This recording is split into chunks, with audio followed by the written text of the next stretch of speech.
The air in the Davenport mansion always smelled of old money and secrets, a cloying mix of lemon polish and century-old regret. For Celestine Duval, 5 months pregnant and blissfully in love, it had smelled like home. But that illusion shattered on a Tuesday afternoon. It wasn't the sound of her husband's laughter from the grand study that broke her heart. It was the second, higher-pitched laugh that echoed it. Pushing open the heavy oak door, she saw him, Jerome Davenport. Her Jerome, with his hand tracing the spine of a woman in a crimson dress. A woman who was most certainly not his expectant wife. The world didn't just stop. It fractured into a million silent, screaming pieces. The Davenport name was etched into the very fabric of the city. It adorned the university's library, the downtown symphony hall, and the pediatric wing of the main hospital. To marry into the Davenport family was to ascend into a modern-day aristocracy, a world of silent service, inherited jewels, and unspoken rules. Celestine Duval, an art historian with a quiet grace and a genuine love for Jerome, had thought she'd navigated this world successfully. Their marriage had been the event of the season 2 years prior. Jerome was the consummate heir, impeccably handsome, devastatingly charming, and with a mind for business that had already doubled the family's shipping and logistics empire. He had pursued Celestine with a relentless, focused passion that had left her breathless. He'd loved her intellect. He'd said her calm spirit in a world of sharks. He had promised her a partnership, a life built on mutual respect and unwavering love. Now standing in the doorway of the study that promise lay in ruins at her feet. The woman Bianca Reed didn't even have the decency to look ashamed. Her eyes, a sharp, knowing blue, met Celestine's over the rim of a champagne flute. A smirk played on her perfectly painted lips. She was stunning in that predatory way. Some women are all sharp angles and flawless skin. Jerome finally turned his expression, not of guilt, but of mild irritation, as if Celestine were a servant who had interrupted a private meeting. "Celestine," he said, his voice smooth as aged whiskey. He didn't move away from Bianca. "I didn't expect you back from your doctor's appointment so soon." The clinical coldness of his tone was a physical blow. Her hand flew instinctively to the gentle swell of her belly, the tiny life she had been so excited to tell him about. They had just confirmed it was a boy, their heir. "Who is this Jerome?" Celestine's voice was a fragile whisper, threatening to break. "This is Bianca Reed," he said, his hand finally dropping from Bianca's back to rest on the mahogany desk. "A business associate." Bianca let out a small, condescending laugh. "Oh, darling, don't be so dull. We're a bit more than associates." She extended a hand, her diamond bracelet catching the light. "It's a pleasure to finally meet the woman of the house. I've heard so little about you." The insult was deliberate, a perfectly aimed dart. Celestine's world tilted. The study, usually a place of comfort with its leather-bound books and the scent of her husband's cologne, suddenly felt like a cage. "Get her out of our house," Celestine said, finding a sliver of steel in her voice. Jerome's face hardened. The charming mask slipped, revealing the cold, calculating man who ran Davenport Logistics. "No," he said simply. The word hung in the air, heavy and final. "What do you mean, no?" "I mean Bianca is my guest. She will be staying here." He walked toward Celestine, stopping just short of her. His eyes, the same warm brown that had once looked at her with such adoration, were now glacial. "Things are changing, Celestine. You need to adapt. Adapt. Adapt to my husband, bringing his mistress into our home. into the home where I am carrying his son." The words tumbled out, laced with disbelief and a rising tide of horror. "It's not just our home, is it? It's the Davenport mansion. It has belonged to my family for generations, and I am the head of this family now." He stated, his voice devoid of any emotion. "Bianca understands the demands of my position. She supports me in a way you, with your books and your quiet little hobbies, simply cannot." Each word was a meticulously crafted cruelty. He was devaluing their entire life together, reframing her quiet strength as a weakness. It was then that Genevieve Davenport, Jerome's mother, swept into the room. A woman carved from ice and iron, she surveyed the scene with an unreadable expression. Her eyes flickered from Celestine's tear-streaked face to the defiant smirk on Bianca's, and landed finally on her son. "Jerome," Genevieve said, her voice a low, commanding hum. "What is the meaning of this scene, Mother?" Jerome said, his tone respectful but firm. "I am handling a private matter. It ceases to be private when it plays out in the main study for all the staff to gossip about," she retorted, her gaze finally settling on Celestine with a look of profound disappointment. "Celestine, you are overwrought. Perhaps you should go to your room and rest." It was a dismissal, not a suggestion. In that moment, Celestine understood. This wasn't a secret. Genevieve knew. She approved. Celestine was being replaced not just in her husband's bed, but in the family itself. Bianca was the new, sleek, more suitable model. "No," Celestine said, her voice shaking but resolute. She looked directly at her husband. "If she is staying in this house, then I am not." Jerome's expression didn't change. There was no flicker of remorse, no plea for her to reconsider. There was only a cold, terrifying finality. "As you wish," he said. "The driver can take you wherever you'd like. I'll have your things sent along." He turned his back on her, his pregnant wife, and poured another glass of champagne for his mistress. The pop of the cork was the sound of her old life ending. As Celestine walked out of the study, out of the mansion, and into the cold, unforgiving rain that had begun to fall, she felt the first stirrings of something beyond heartbreak, a cold, hard knot of fury. They had underestimated her.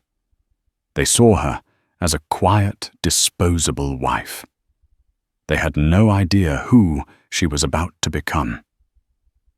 The pristine, silent world of the Davenport mansion was replaced by the cramped, noisy reality of her old friend Anna's two-bedroom apartment.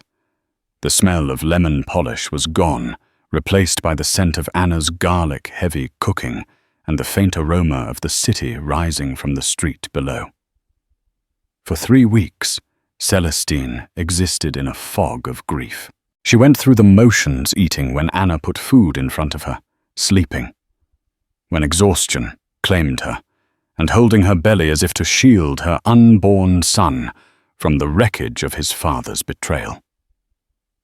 The boxes Jerome had promised arrived unceremoniously, dropped in the building's lobby by a courier who didn't even ask for a signature. They were a curated collection of her life, her clothes, her personal books, a few pieces of jewelry he deemed unimportant enough to part with. It was a cold, efficient amputation. One rainy afternoon while Anna was at work, Celestine finally found the strength to sort through the last box. It contained sentimental items, things she'd kept from her own family, and gifts received over the years. At the bottom, wrapped in faded velvet, was a small, ornate music box. It was a gift from the late Gregory Davenport, Jerome's father, given to her on her wedding day. Gregory had been a formidable but kind man, with eyes that saw more than he let on. He had pulled her aside at the bustling reception, his voice a low rumble. "Jerome is a complex man. Celestine," he had said, pressing the box into her hands. "He has his mother's ambition but lacks my perspective. This family isn't just about power. It's about legacy. Real legacy. Protect it, and protect yourself."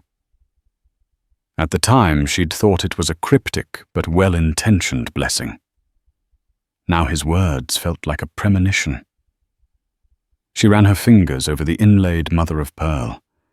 She hadn't opened it in months. Winding the small key, she listened as the delicate, tinny notes of a Brahms lullaby filled the quiet apartment. It was the song her own mother used to sing to her. Gregory had remembered her mentioning it once. The thoughtfulness of the gesture brought a fresh wave of tears. As the music slowed to a stop, she noticed something she never had before. A tiny, almost invisible seam along the bottom edge of the velvet lining. Her fingers, nimble from years of handling delicate historical artifacts, picked at the thread. It came loose, revealing that the bottom was a false one. Her heart began to pound, a frantic rhythm against her ribs. Beneath the velvet lay a small, hollowed-out compartment. Inside were two items: a slim, sealed envelope made of heavy, cream-colored vellum and a small, modern USB flash drive. Her hands trembled as she picked up the envelope. Her name, Celestine Duval Davenport, was written on the front in Gregory's familiar, elegant script. Breaking the wax seal, she unfolded a single sheet of paper. It was a letter dated just 1 month before his death from a sudden heart attack a year ago. "My dearest Celestine, if you are reading this, it means my worst fears have been realized. It means Jerome has shown his true nature, a nature I have seen fostered and encouraged by his mother, Genevieve, for his entire life. I apologize for the deception you are about to uncover, but it was the only way I could see to protect the true legacy of the Davenport family. A legacy not of ruthless acquisition, but of integrity and strength, qualities I have seen in you from the moment we met.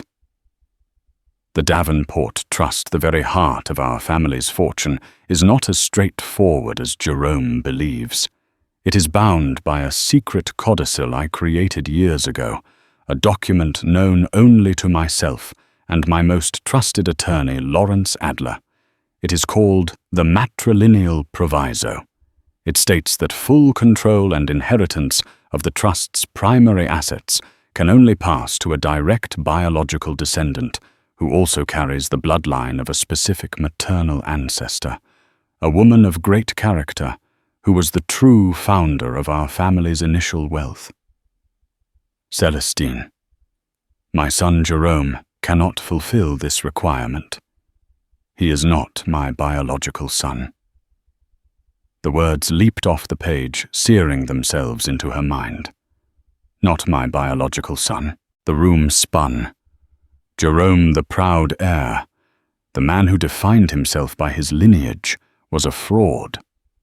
The letter continued. He was adopted. Genevieve and I were unable to have children. It was a secret we guarded fiercely. She became obsessed with molding him into the perfect Davenport heir, instilling in him a ruthlessness I came to despise. He believes he is a Davenport by blood, and this belief is the source of his arrogance. The matrilineal proviso was my safeguard, my way of ensuring that the person who would one day lead this family would be chosen by character, not just by name. The enclosed flash drive contains all the necessary proof, a copy of the official adoption papers, my sworn affidavit, and a day test I had performed years ago comparing my DNA to Jerome's. It also contains the original digital scan of the proviso, the physical copy of which is held in a secure vault by Mr. Adler. The final clause of the proviso is the most important. It states that in the event my heir, Jerome, fails to produce a legitimate biological child, who meets the matrilineal requirement control of the trust, defaults to the spouse of said heir, provided she is carrying a child who is a direct descendant of the specified maternal line. Celestine. Your own great-grandmother was a descendant of that same ancestral line. This is not a coincidence. I researched your lineage before I ever gave Jerome my blessing. Your child, your son or daughter, is the only person on this earth who can legitimately inherit the Davenport Trust. Your son is not just an heir, Celestine. He is the only heir. Use this knowledge wisely. Lawrence Adler is a good man. His number is in the drive's contact file. He will help you. Do not let them take what is rightfully your child's. Be the guardian of the legacy I know you can be. With deepest respect and hope, Gregory Davenport, Celestine sat back, the letter trembling in her hand. The air in the room seemed to crackle with the magnitude of what she held. It wasn't just leverage against a cheating husband. It was a key, a weapon, a crown. Jerome hadn't just pushed her out. He had pushed out the mother of the one person who held the entire Davenport empire in his tiny, unborn hands. The fury that had been simmering within her now ignited into a blazing inferno. This was no longer about a broken heart. This was about justice. It was about legacy. Gregory had entrusted her with his family's soul, and she would not fail him. The next morning, the grey fog of despair had been replaced by a sharp, crystalline focus. Celestine looked at her reflection in the mirror. The pale, grief-stricken woman of yesterday was gone.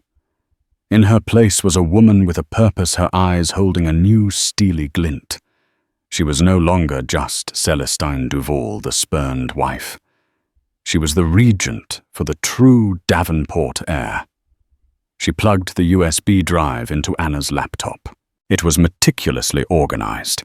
There was the scanned copy of the matrilineal proviso, filled with dense legal language that made her head spin. But the core message was clear. There were Jerome's adoption papers from a private agency in a neighboring state dated 35 years ago. And then there was the DNA report, clinical and irrefutable, showing zero genetic match between Gregory and Jerome Davenport. It was an arsenal. She found the contact file. Lawrence Adler Esquire. His office was on the 55th floor of the most powerful corporate law firm in the city. Taking a deep breath, she dialed the number. Mr. Adler's office? The voice was crisp and professional. My name is Celestine Duval Davenport. I am calling on a matter of extreme importance regarding the late Gregory Davenport. He instructed me to contact Mr. Adler should the need arise. She used the exact phrasing Gregory had suggested in a small addendum to his letter. There was a brief pause on the other end. Please hold, Mrs. Davenport. A few moments later, a deep, calm voice came on the line. Mrs. Davenport, this is Lawrence Adler.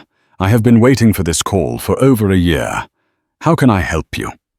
An hour later, Celestine was sitting in a plush leather chair opposite Mr. Adler. He was a man in his late 60s, with a mane of silver hair and eyes that seemed to absorb everything without judgment. He had listened to her story without interruption, his expression unchanging as she detailed Jerome's affair, the humiliation at the mansion, and the discovery of the music box. When she finished, she slid the USB drive across the vast expanse of his polished desk. This is what Gregory left for me. Adler inserted the drive into his computer, his fingers flying across the keyboard.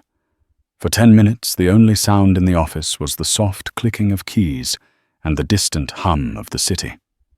He read every document, his brow furrowed in concentration. Finally, he leaned back, removing his glasses and polishing them with a silk handkerchief. "It is all exactly as he described to me," Adler said, his voice resonating with a quiet authority. "The matrilineal proviso is ironclad. Gregory was a brilliant man. He foresaw Jerome's potential for moral flexibility, let's call it. And he knew his wife's ambition was a dangerous engine. So it's true, my son. He inherits everything." Celestine asked, the reality of it still sinking in. "Not just inherits," Adler corrected gently. "According to the terms of the trust upon his birth, he becomes the primary beneficiary and controlling shareholder of Davenport Holdings. And until he comes of age, the sole executor and trustee with full voting power is you." The weight of his words was staggering. Full voting power, control, over the entire Davenport empire. "Genevieve and Jerome believe he inherited everything upon Gregory's death," Celestine said. "They believe what Gregory wanted them to believe," Adler explained. "The public will and the corporate succession plan were a smokescreen. The real power, the core assets, the voting shares, they were all locked away in the trust. The trust Jerome believes he controls, but which in fact he has only been managing as a provisional steward. A steward whose term is about to expire." A plan began to form in Celestine's mind, sharp and clear. "I don't want to just expose him," she said, her voice low and intense. "I don't want a messy divorce or a settlement. I want to reclaim what belongs to my son. I want to do it in a way they will never forget." A slow smile spread across Lawrence Adler's face. "I was hoping you'd say that, Mrs. Davenport. Gregory always said you had a spine of steel beneath that quiet demeanor. So what do you propose?" "They humiliated me in my own home," Celestine said. "They tried to cast me aside like an old piece of furniture. It's only fitting that I reclaim my position in that very same place. Genevieve is hosting the annual Davenport Foundation charity gala at the mansion in 2 weeks. It's their biggest social event of the year. Everyone will be there, the board members, the investors, the city's elite. They'll be presenting Jerome and Bianca as the new power couple." Adler's eyes lit up. "A public reclamation. Bold. I like it. But it will be a declaration of war." "They declared war when they threw a pregnant woman out of her home." Celestine countered, a cold fire in her eyes. "We will not be making the first move. We will be making the last. In the 2 weeks until the gala, I want you to prepare everything. Every legal document, every injunction, every notification to the board. We will prepare for a siege. And on the night of the gala, we will walk into that mansion, and I will take back my house, my life, and my son's future." For the next 2 weeks, Anna's small apartment became a war room. Adler and a team of his most trusted junior associates worked around the clock. They prepared cease and desist orders, drafted memos to the board of Davenport Holdings, and filed preliminary injunctions to freeze Jerome's access to the trust's accounts, all timed to be executed at a precise moment. Celestine, meanwhile, underwent her own transformation. She studied the company's financials, learning every division, every asset, every liability. She read Gregory's old journals, which Adler provided, understanding his business philosophy, his regrets and his hopes for the future. She was no longer just fighting for herself. She was fighting to fulfill the last wish of the man who had believed in her. She also took care of herself and her baby. She ate well-rested and talked to the little life growing inside her. "We're going to be okay, Leo," she would whisper, her hand on her belly. She had decided on a name, Leo, for lion-hearted, and his middle name would be Gregory. Leo Gregory Duval. He would carry her name, the name of the true bloodline. On the evening of the gala, Celestine stood before the mirror. She was wearing a custom-made gown of deep emerald green, the color of money and new beginnings. It was elegant and powerful, accentuating her baby bump rather than hiding it. Her hair was styled in a sleek, commanding updo, and the only jewelry she wore was a simple diamond necklace, a gift from her own parents. She looked, she thought, with a grim satisfaction, like a queen about to take back her throne. Adler arrived dressed in a sharp tuxedo, a leather briefcase in his hand. "Are you ready, Mrs. Davenport?" "I am," she said, her voice steady. "Let's go home." The driveway of the Davenport mansion was lined with luxury cars, their headlights cutting through the manicured twilight. Music and the buzz of 100 conversations drifted from the open doors of the grand entrance. Valets in crisp uniforms scurried back and forth. It was the glittering heart of the city's high society, and tonight Jerome and Bianca were its sun and moon. Celestine's car, a discreet black town car driven by one of Adler's security personnel, bypassed the valet line and pulled directly up to the main steps. As she and Mr. Adler stepped out, a few heads turned, registering her presence with a flicker of surprise, before turning away, assuming she was a guest who had made a social blunder. A spurned wife did not show her face at her husband's triumphant party. She walked up the stone steps, her back straight, her gaze fixed on the entrance. The security guard at the door, a man named Titus, who had always been kind to her, moved to block her path, his expression a mixture of pity and discomfort. "Mrs. Davenport, I don't think you should be here," he stammered.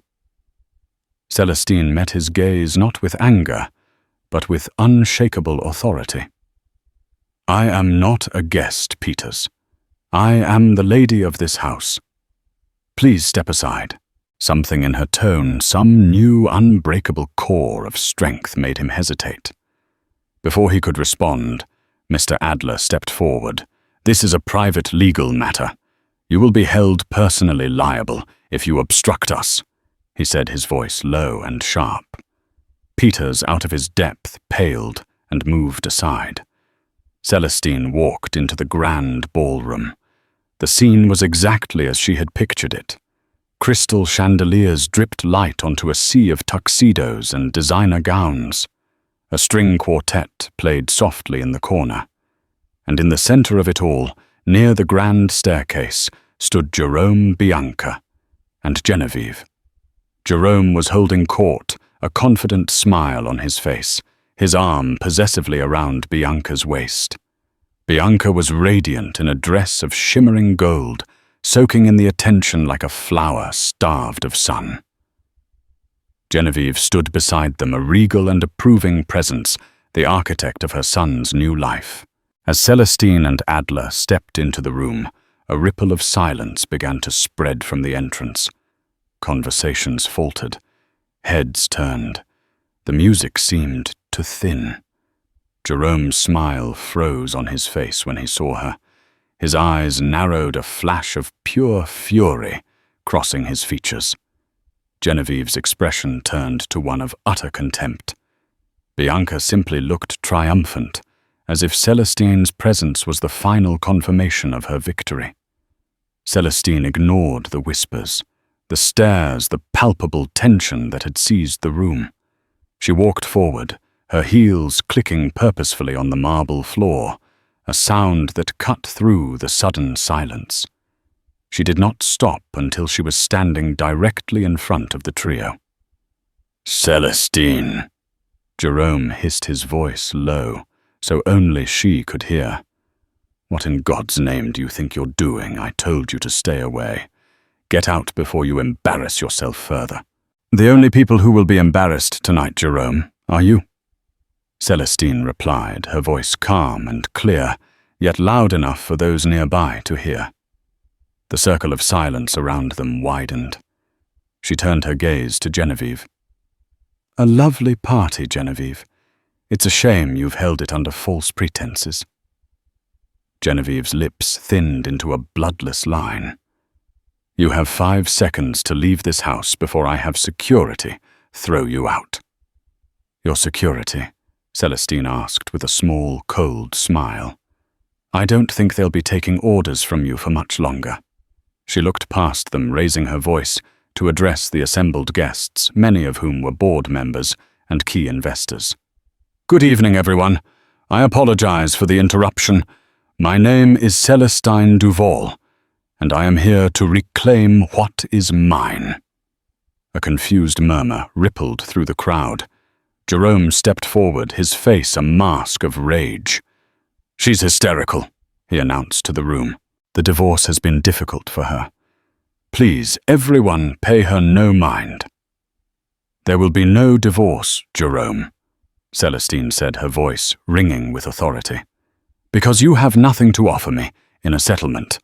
And this, she said, placing a protective hand on her stomach, is not just your son.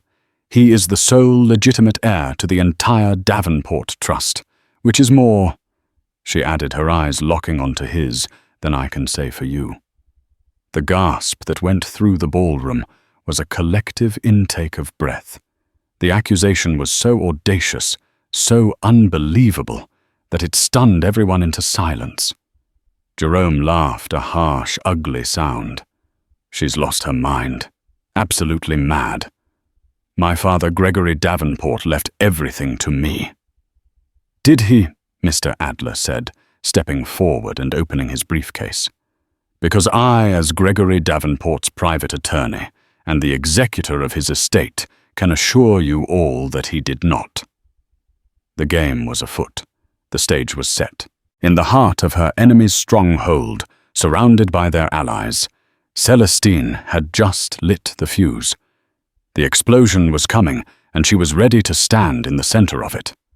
The grand ballroom of the Davenport mansion had transformed from a stage for social triumph into a courtroom.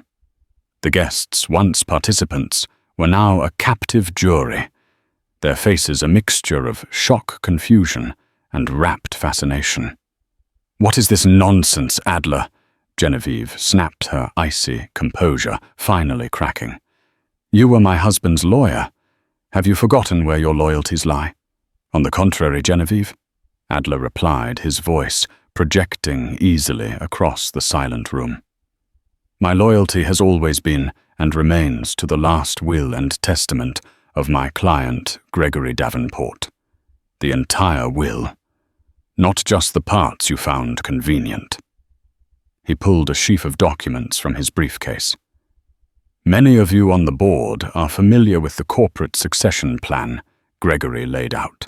What you are not aware of is the master document that governs it, the Davenport Family Trust. And the trust is governed by a very specific, legally binding codicil known as the matrilineal proviso. Adler began to explain the proviso in clear, simple terms. He spoke of the bloodline requirement, a secret lineage that Gregory had valued above all else. A low murmur went through the crowd as the implications began to sink in. Jerome, recovering from his initial shock, moved to regain control. This is absurd, a fairy tale. My father would never create such a ridiculous clause. He built me up to take over his company. He trained me my entire life. He trained you, yes, Adler conceded. But he did not trust you. He saw the avarice your mother instilled in you, and he created a fail-safe. Prove it, Jerome challenged, his voice laced with bravado. Show me this fantasy document. With pleasure, Adler said. He gestured to one of his associates, who was setting up a projector and screen at the side of the room. A moment later, A high-resolution scan of the matrilineal proviso, signed by Gregory and notarized by 2 judges, filled the screen. Adler used a laser pointer to highlight the key clause regarding the direct biological descendant, and then he delivered the killing blow. A clause which you, Mr. Davenport, can never fulfill. He projected the next document. It was a copy of an official adoption certificate. The names were clear for all to see: Jerome Reed, adopted by Gregory and Genevieve Davenport. The collective gasp this time was sharp and visceral. All eyes flew to Jerome, whose face had drained of all color. He looked as if he'd been physically struck. "It's a forgery!" Genevieve shrieked, her voice thin and panicked. "A lie!" "Is it?" Adler asked calmly, clicking to the next slide. It was the DNA report, a simple stark chart showing no genetic markers shared between Gregory Davenport and Jerome. Genetics, unlike people, do not lie, Genevieve. Jerome stared at the screen, then at his mother. His eyes wide with a dawning, horrified understanding. "Mother, what is this?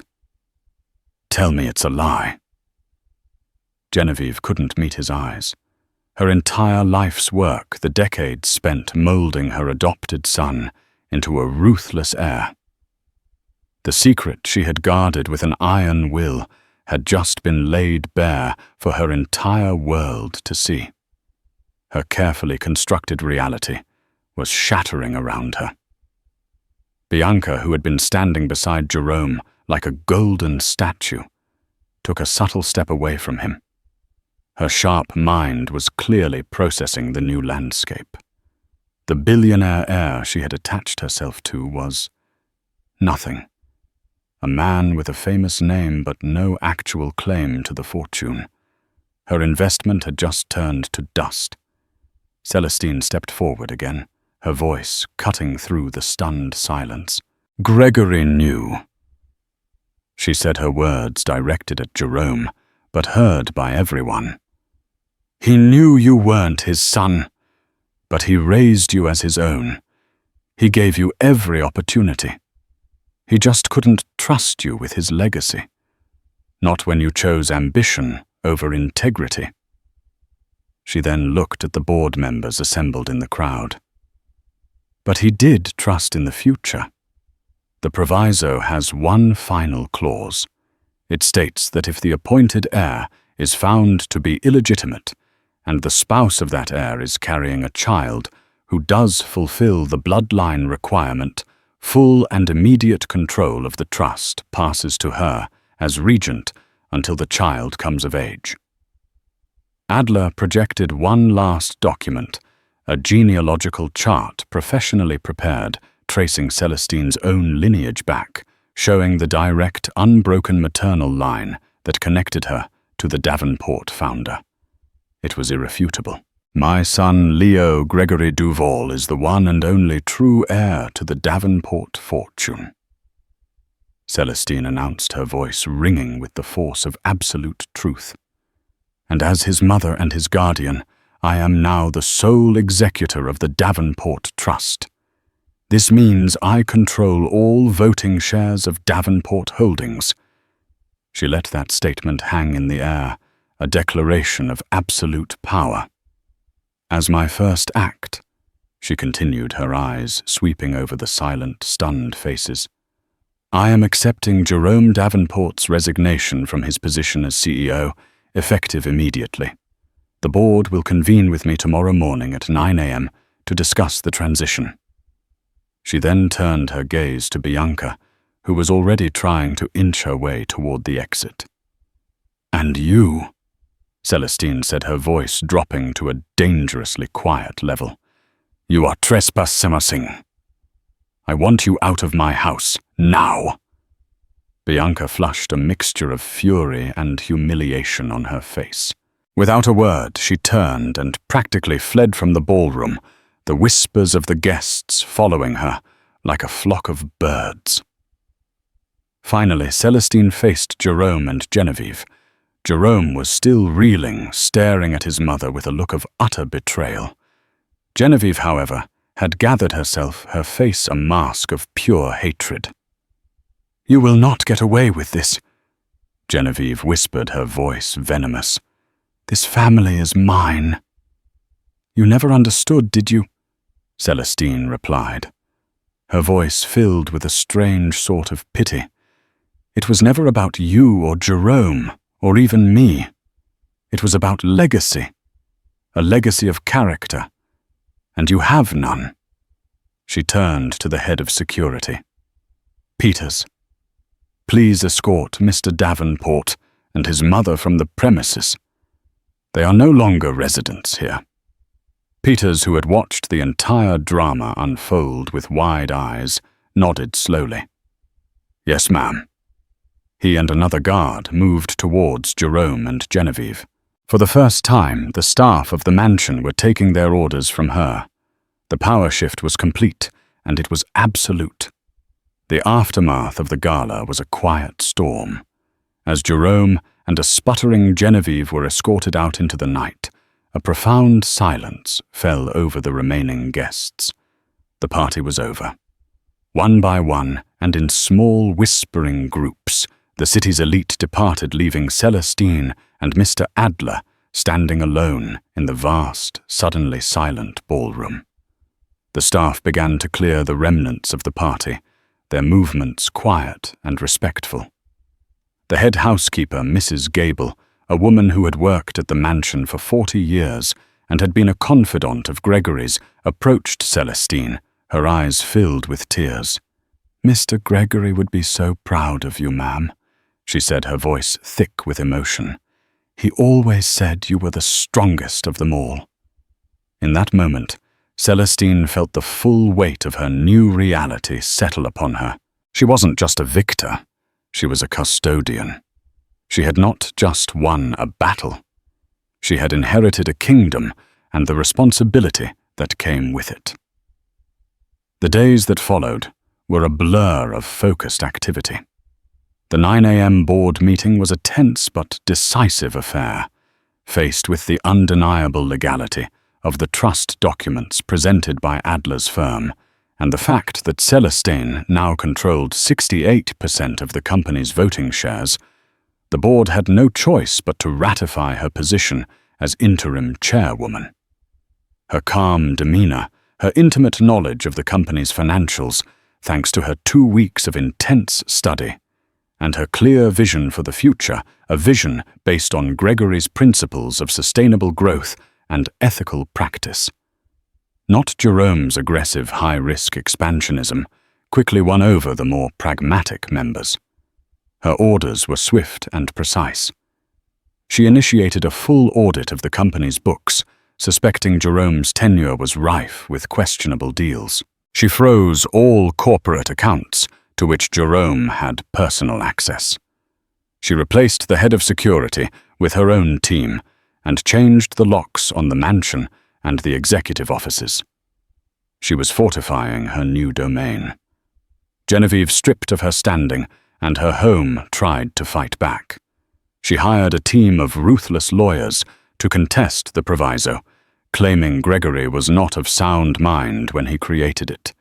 But Adler was always one step ahead. He produced sworn affidavits from Gregory's doctors, friends, and business partners, all attesting to his sharp intellect right up to his final day. The case was thrown out of court within a week. Genevieve's power built entirely on her connection to the Davenport name, and fortune had evaporated overnight. She was reduced to making furious, impotent phone calls that went unanswered.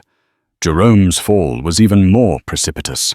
He had lost everything in a single night: his name, his fortune, his career, his mistress, and his identity.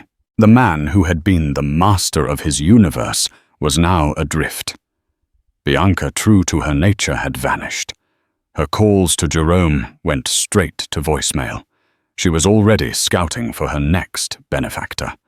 He tried to confront Celestine a few days later, showing up at the mansion gates and demanding to be let in. Celestine agreed to see him, but not in the grand ballroom or the study. She met him in the small, sunlit breakfast room, a neutral space filled with light. He looked haggard. The bespoke suit was crumpled, his face unshaven.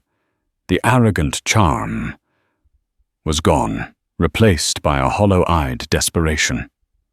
"What do you want, Celestine?" he asked, his voice rough. "Money. Is that what this is about? A revenge check. Name your price." Celestine slowly sipped her herbal tea, looking at him not with hatred, but with a clinical detachment. "You still don't get it, do you? You think this is a transaction? This was never about money. It was about respect.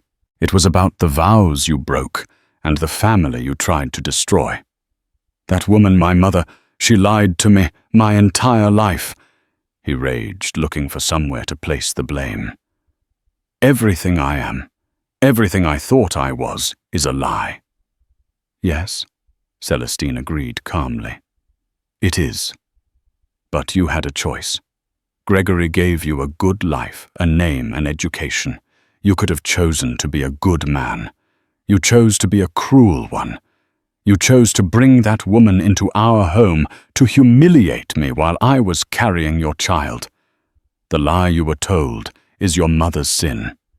The man you became is your own." "So what now?" he asked, his voice cracking. "You take everything, you leave me with nothing." "I'm not leaving you with nothing." "Jerome," she replied, her voice softening almost imperceptibly. "I am leaving you with yourself. For the first time in your life, you will have to figure out who Jerome is without the Davenport name or the Davenport money propping you up." She slid a single envelope across the table. "This is a trust fund. It's not a fortune, but it's enough for you to start a new life somewhere else. It will pay for an apartment and living expenses for 1 year.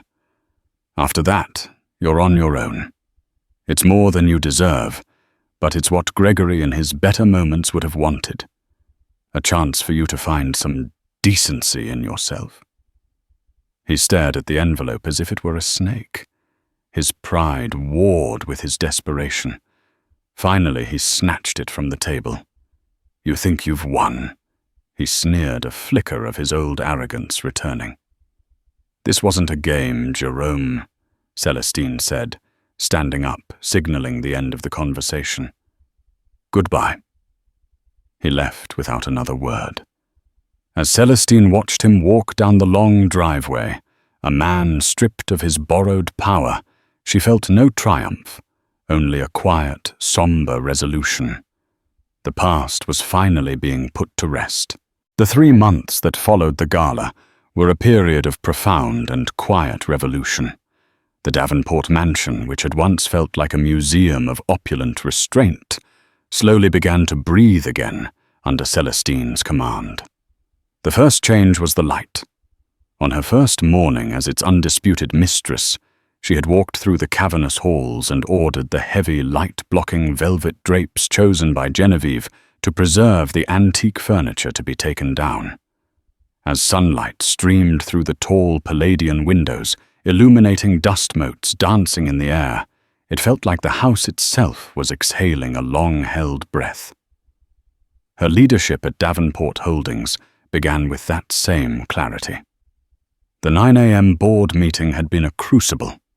She entered the room not as a grieving widow or a vengeful ex-wife, but as the company's unshakable new center of gravity.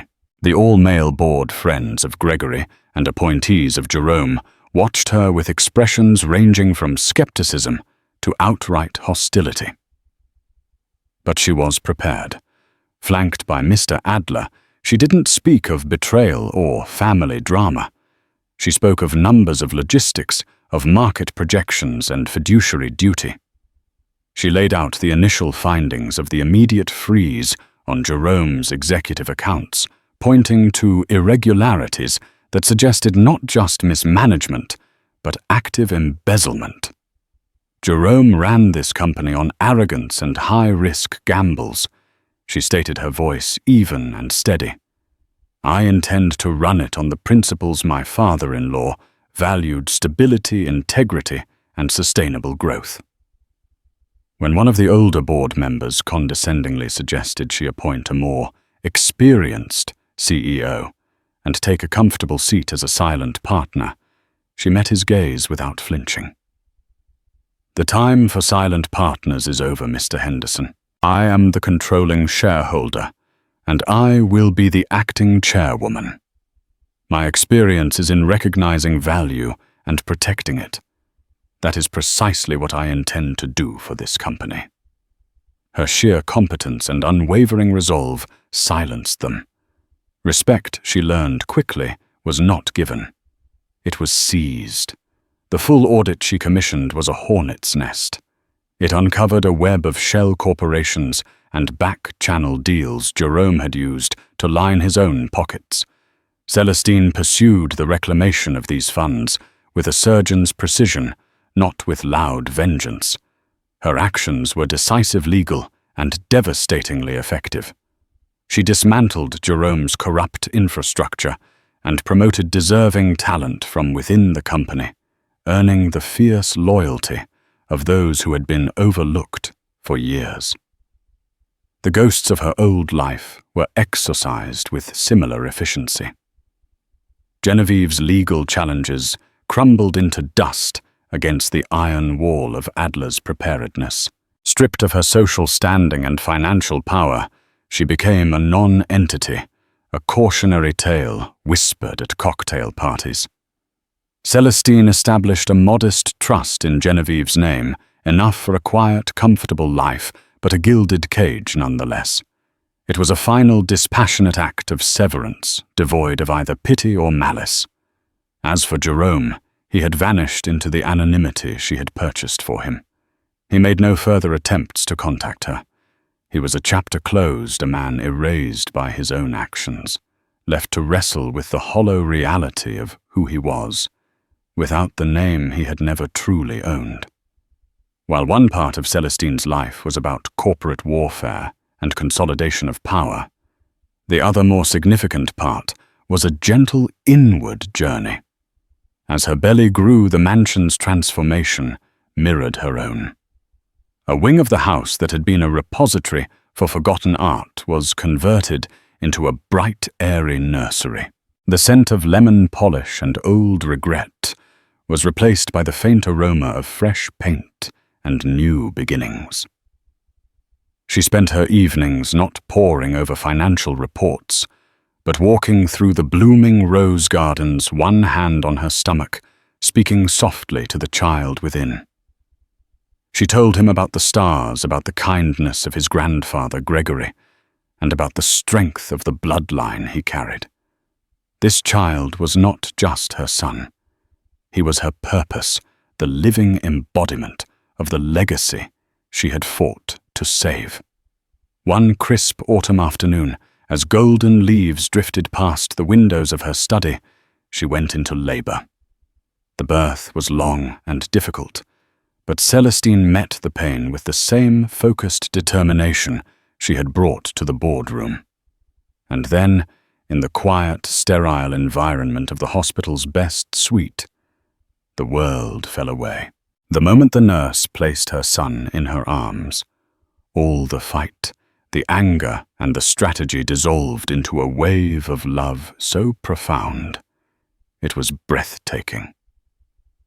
He was perfect. He had a dusting of dark hair and a small, determined mouth. When he opened his eyes, they were her eyes, calm, intelligent, and full of a deep old soul. She named him Leo Gregory Duval. Leo, for his lion-hearted strength. Gregory for the man who had trusted her. And Duval for the lineage that was his true and rightful inheritance. A week later, she was back in the study. The room had been her command center, but now it was something more. Beside the sleek monitor displaying stock market data, a small silver frame held a photograph of baby Leo wrapped in a soft blue blanket. She was on a conference call, her voice calm and authoritative, as she discussed a new philanthropic initiative to fund arts education in underprivileged city schools. Mrs. Gable, who had become Celestine's quiet confidant, entered without a sound and placed a cup of chamomile tea at her elbow. As Celestine concluded the call, the housekeeper smiled, her gaze drifting to the baby monitor on the desk, from which a soft cooing could be heard. "He has his great-grandfather's spirit, you know," Mrs. Gable said, her voice filled with a gentle warmth. "A powerful presence, even when he's small. Mr. Gregory would have been utterly besotted with him." "I hope I can do right by both of them," Celestine replied, her hand instinctively going to the silver frame. She looked around the room at the empire she now commanded, at the sunlight glinting off the photograph of her son. Her journey had been a trial by fire. She had walked into this family, an unassuming art historian, been cast out as a scorned victim, and had been forced to return as a warrior. But now, sitting in the quiet hum of her reclaimed life, she felt the truth. She was not a warrior anymore. She was a guardian, a mother, a queen. Her reign would not be one of ruthless ambition like Jerome's, nor of cold social maneuvering like Genevieve's. It would be a reign of wisdom, of integrity, and of fierce protective love. She had not just taken back a house. She had built a home, ready to foster a new and better legacy on the foundations of the old.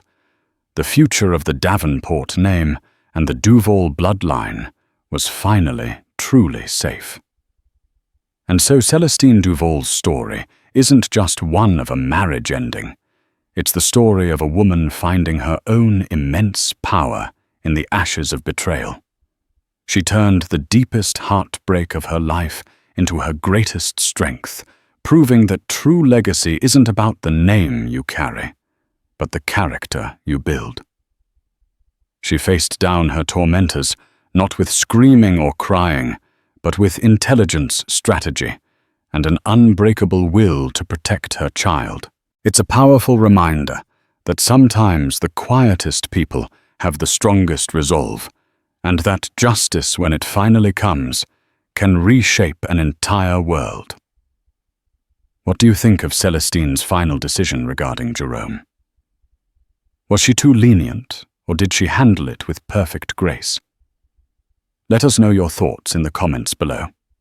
If you were moved by this story of resilience and ultimate triumph, please give this video a thumbs up and share it with someone who loves a story of strength overcoming deceit. And don't forget to subscribe to our channel and hit that notification bell so you never miss another tale of real-life drama and incredible twists. Thank you for listening.